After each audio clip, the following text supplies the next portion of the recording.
আসসালামু আলাইকুম, আপনাদের সবাইকে আমন্ত্রণ এবং শুভেচ্ছা জানাচ্ছি। এখন যেহেতু এমআরপি পাসপোর্ট টোটালি বন্ধ হয়ে গেছে, তো আপনি নিশ্চয়ই চিন্তায় আছেন যে আমার পাসপোর্ট করার জন্য কি কি প্রয়োজন। আজকে তথ্য দিব যে বাংলাদেশ এম্বাসি এবং জেদ্দা কনসুলেট কর্তৃক যে সকল কাগজপত্রগুলো প্রয়োজন হবে, তারা যে নির্দেশনা দিচ্ছে সেটা। পাসপোর্ট বানানোর জন্য সর্বপ্রথম ধাপটি হলো আপনাকে অনলাইনে আবেদন শেষ করতে হবে। www.epassport.gov.bd এই লিঙ্কে প্রবেশ করে আপনার সকল তথ্য দিয়ে আপনাকে অনলাইন ফর্মটি পূরণ করতে হবে এবং সেটি অবশ্যই প্রিন্ট আউট করে আপনার সাথে রাখতে হবে। ঠিক A4 সাইজের পেপারের মধ্যে প্রিন্ট আউট করতে হবে। খেয়াল রাখবেন, পাসপোর্ট আবেদন করার সময় অত্যন্ত সতর্ক এবং নির্ভুলভাবে আবেদন করতে হবে। সামান্যতম ভুল হলেই আপনার পাসপোর্টের আবেদনটি ক্যান্সেল হয়ে যাবে এবং পরবর্তীতে আপনাকে দীর্ঘ একটা সময়ের জন্য অপেক্ষা করতে হবে নতুন করে আবেদন করার জন্য।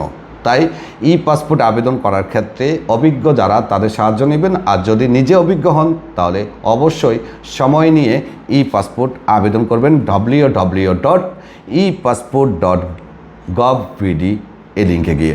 কিন্তু আবেদন করার পরেই কিন্তু আপনার প্রক্রিয়া শেষ নয়। আবেদন করার পরে যে পেপারসটি আপনি পাবেন সেটি PDF আকারে আপনার মোবাইলে রেখে দিবেন এবং প্রিন্ট আউট করে এক কপি আপনার সাথে রাখবেন। আবেদন সম্পন্ন হওয়ার পরে দ্বিতীয়ত আপনার প্রয়োজন হবে জন্ম নিবন্ধন।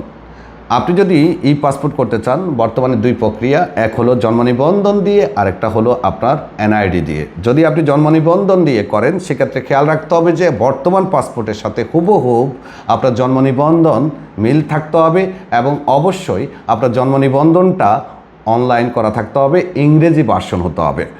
যদি NID দিয়ে করতে চান তাহলে আপনি সেটাও করতে পারবেন। এক্ষেত্রেও আপনার বর্তমান পাসপোর্টের সাথে মিল থাকা জরুরি।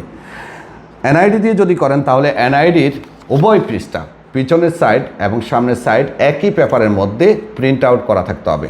উপরে যদি ফ্রন্ট সাইডটা রাখেন, নিচে আপনি ব্যাক সাইডটা রাখতে হবে।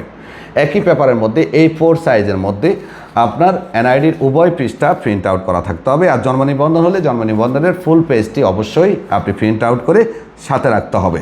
এই হলো আপনার আরও আছে। এছাড়া আপনার বর্তমান মূল পাসপোর্টটি আপনার সাথে থাকতে হবে।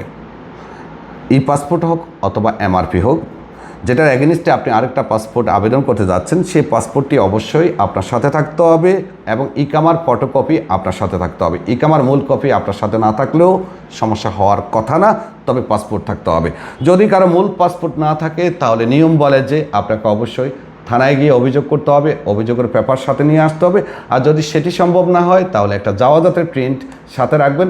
অনেক সময় কিন্তু জাওয়াজাতের প্রিন্টটাও কিন্তু অ্যালাউড করে না।